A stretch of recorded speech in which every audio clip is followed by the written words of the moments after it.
안녕하세요. 네트워크로 얼굴을 이렇게 보고 계신 여러분께도 인사를 전합니다. Well, today I'm pleased to speak Korean, my language. So I'm really happy 저는 to speak 오늘 my language, Korean. 모국어인 So, 한국어로 발표를 하도록 하겠습니다. 제 오늘 주제는 팬데믹 디지털 세계에서의 소비자 제품 안전입니다. 우리가 당면하고 있는 것은 팬데믹 위기, 그리고 또 우리가 당면하고 있으며 계속 가고 있는 것은 디지털로의 전환입니다. 이 두 가지가 함께 만나서 가속도를 내고 있는 이 시점에서 과연 제품 안전이라는 것을 우리가 어떠한 전략으로 풀어가야 될지에 대한 한국의 노력을 특별히 좀 설명드리려고 합니다. 이것은 사실 대한민국뿐만이 아니라 모든 국가가 똑같이 고민하고 있는 상황입니다. 코로나19에 대한 대응을 넘어서서 우리가 당면하고 있는 위기를 어떻게 기회로 만들 것인가. 우리가 당면하고 있는 위기는 국가나 또는 개인, 집단 할 것 없이 똑같이 맞이하고 있는 두 가지 위기 정도를 우리가 얘기할 수 있을 것 같습니다. 첫 번째는 기후 위기로 가속도를 내고 있는 생태적 위기라고 할 수가 있고, 두 번째 위기는 어느 사회든 고민하고 있는 양극화, 불평등의 심화로 인한 사회 경제적 위기 두 가지라고 할 수 있습니다. 그런데 덧붙여서 우리는 지금 디지털 시대로의 전환이라는 시점에 놓여 있습니다. 디지털화는 위험과 위기와 같이 오지만 우리가 잘 활용한다면 생태적 위기나 또는 사회 경제적 위기를 오히려 기회로 만들 수 있는 좋은 전략이 될 수 있을 거라고 생각하고 있습니다. 그런 점에서 한국 정부는 디지털로의 전환, 디지털 시대로의 전환이라는 막대한 국민과의 약속을 놓고 실행하고 있는 활동이 있습니다. 잠깐 그것을 소개해드리고 그것과 맥락을 같이 하는 국가기술표준원, 우리나라 정부 제품 안전을 담당하고 있는 기관에서 제품 안전 관리 체계를 어떻게 디지털 전환으로 옮겨가고 있는지에 대한 것을 간략히 소개해드리고자 합니다. 한국 정부가 주목하고 있는 구조적인 변화는 세 가지 정도로 집약될 수 있습니다. 이미 경제 DNA와 생태계는 디지털 경제로 변하고 있는 것을 체감하고 있습니다. 물론 코로나19가 그 시기를 앞당기긴 했습니다만 비대면 산업의 전환이라는 것은 이미 우리에게 다가오고 있었던 현실이라고 할 수가 있습니다. 두 번째는 기후 위기로부터의 생존 전략이라고 할 수 있는 그린 경제로의 전환입니다. 그리고 세 번째는 이러한 디지털 경제, 그린 경제로의 전환이 가져오는 사회 구조적 변화, 특히 인력을 중심으로 한 노동 구조의 변화 등에 대한 정부의 대응입니다.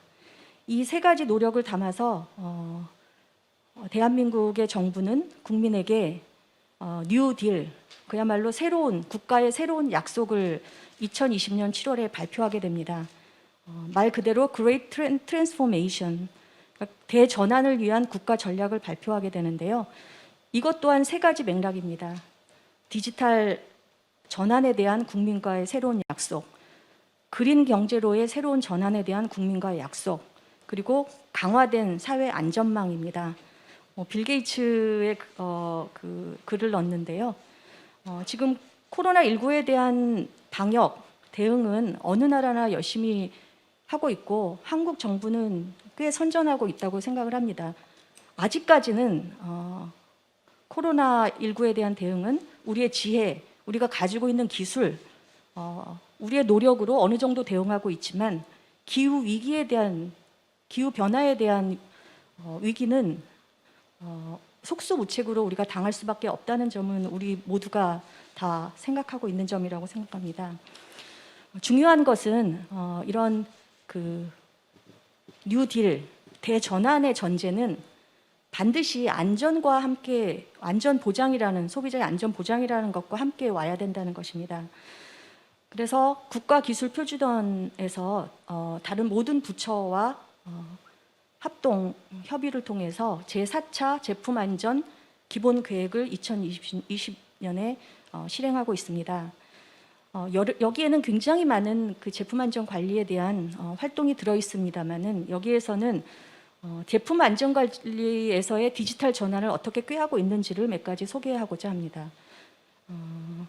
특별히 이 기본 계획에서 담고 있는 3가지 제품 안전 이슈는 다음과 같습니다.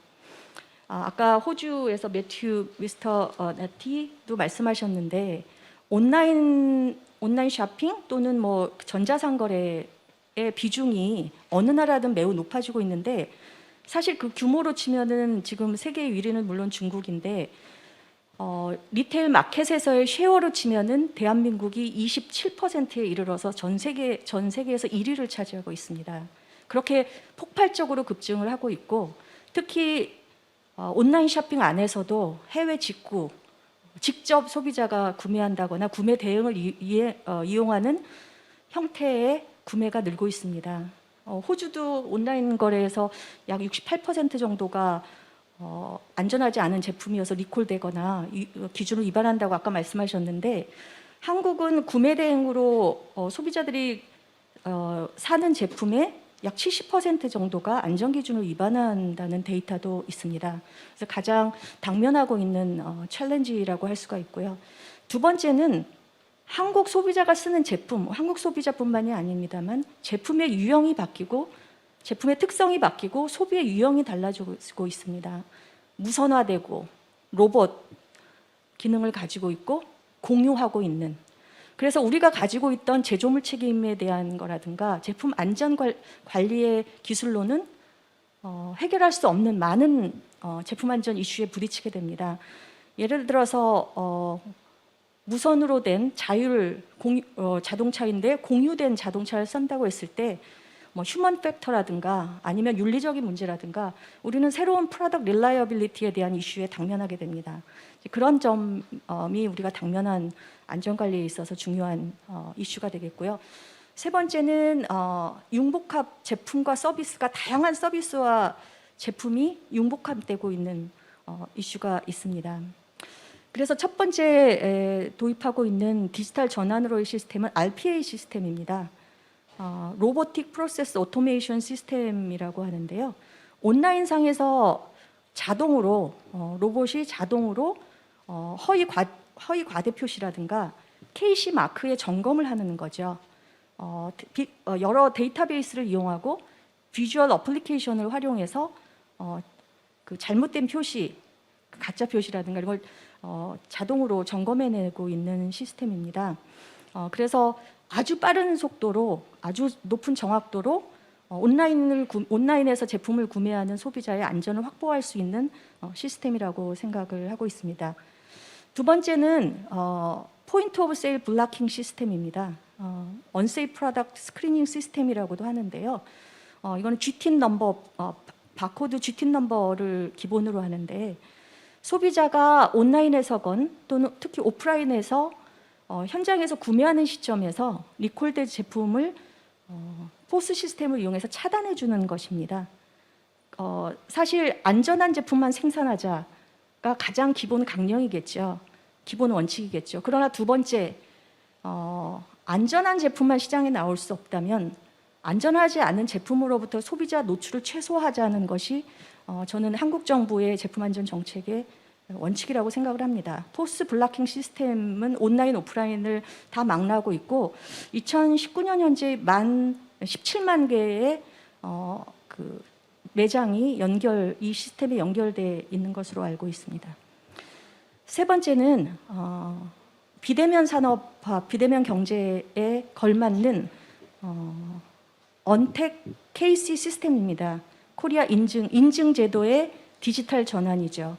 그래서 KC라든가 KS 코리아 스탠다드에 대한 인증을 받기 위해서 실사도 온라인으로 실시하는 시스템을 도입 중에 있습니다. 네 번째는 인증 제도뿐만이 아니라 인정 제도도 언택 시스템으로 하는 거죠. 그래서 온라인 상으로 교육을 받고 온라인을 통해서 원격 현장을 해서 인정을 받을 수 있는 시스템을 준비 중에 있습니다. 이거는 국가기술표준원뿐만이 아니라 전체 한국 정부가 노력을 하고 있는 점인데, 특별히 ICT 융합 제품 서비스를 위해서 규제 샌드박스라는 것을 운영하고 있습니다. 그래서 새로운 ICT가 융합된 새로운 기술, 새로운 제품, 새로운 서비스에 대해서 임시 허가를 한다거나 또는 기존의 규제에 대해서 유예를 한다든가 해서 새로운 다양한 디지털화된 제품을 소비자들이 만날 수 있는 규제 샌드박스가 운영이 되고 있습니다. 마지막 슬라이드인데요. 중요한 것은 소비가 변하고 있고 소비자의 제품 안전에 대한 시각 그리고 이해도 높아지고 있습니다. 국가기술표준원에서는 그 소비자가 참여하고 있는 여러 가지 모니터링 프로그램이라든가 위원회 등을 운영을 하고 있는데요. 소비자의 대표성, 소비자의 참여, 의사결정 과정에 소비자가 참여하도록 하는 것이 시대를 불문하고 디지털 팬데믹 시대에서도 소비자의 대표성을 갖는 정책 결정 과정을 갖는 것, 이것은 끝까지 중요한 화두라고 생각합니다. 이상입니다. 감사합니다.